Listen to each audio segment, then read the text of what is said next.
The kitchen's on fire. We've already called the firefighters.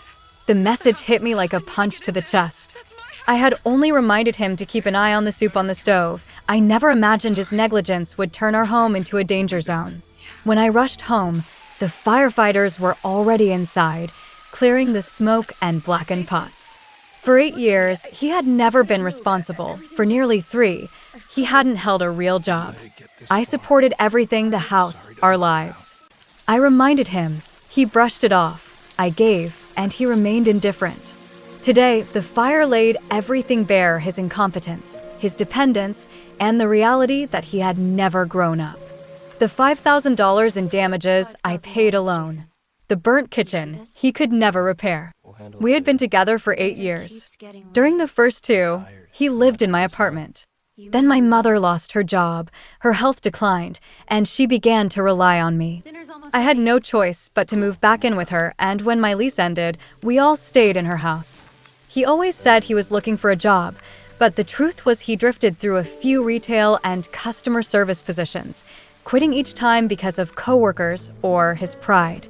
Now, he hasn't worked for almost 3 years, and the only vehicle he has access to is when my mom occasionally drives him somewhere.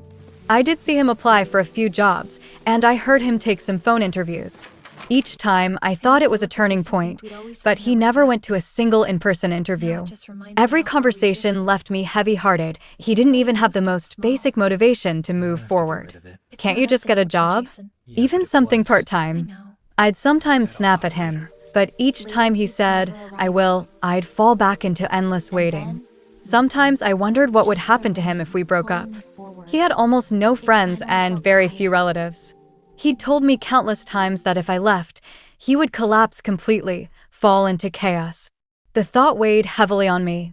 I no longer even knew what I was holding on to. All these years, our relationship had been like 2 parallel tracks.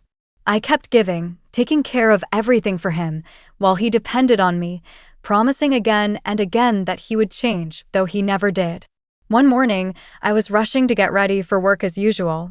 I had an important meeting that day, and I just made some soup, thinking it would be my one small comfort later, a warm bowl to soothe myself. So I put the pot on the stove, turned the heat low, and reminded him, "I'm going to work now. The soup's on low, don't let it burn." He sat on the couch, clutching his game controller. "I know, don't worry," he said, not even looking up. His tone was dismissive.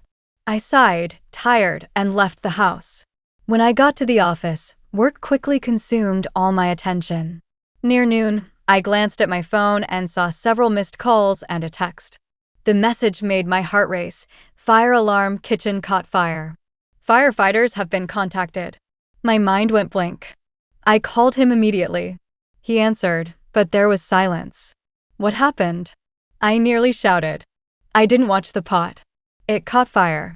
Then, I forgot to turn off the stove," he stammered. I didn't expect this. I didn't know what to do.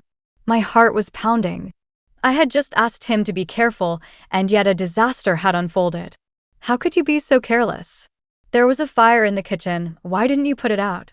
My voice trembled, a mix of anger and helplessness. Why can't you act like an adult and take some responsibility? He sounded choked. I didn't know. I really didn't think. When I arrived home, the firefighters had already left.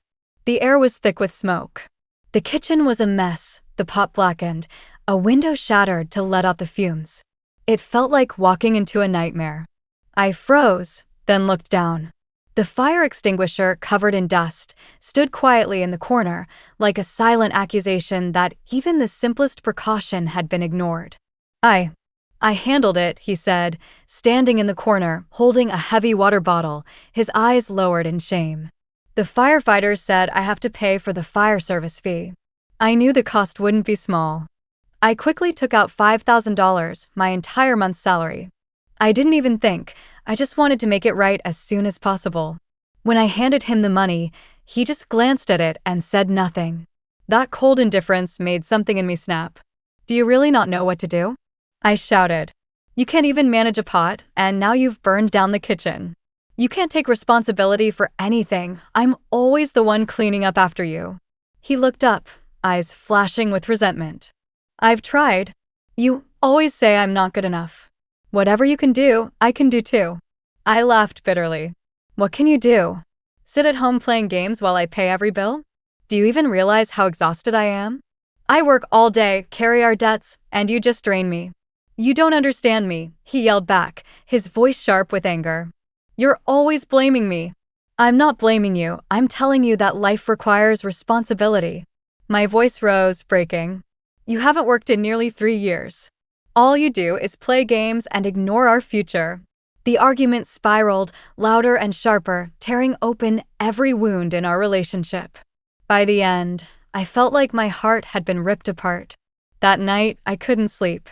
The room was heavy with silence, and he, like always, sat in his gaming world, offering no comfort, no action, nothing.